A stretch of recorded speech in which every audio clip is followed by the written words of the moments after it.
នេះយើងធ្វើការចោះដៃវែងហ្នឹងណាបាទនេះកម្រាលប្រហែលជា5លីបាទ5លីហ្នឹងហើយយើងធ្វើការចោះ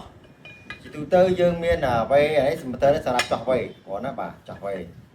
មានផ្សេងទៀតអាចចោះដៃស៊ីបានណាហ្នឹងហើយឥឡូវយើងធ្វើការចោះដៃវែងណា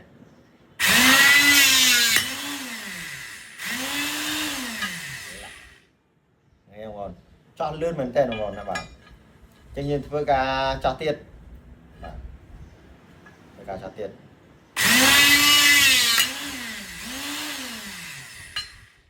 ឡាក់ណែនេះធ្វើការចោះទៀត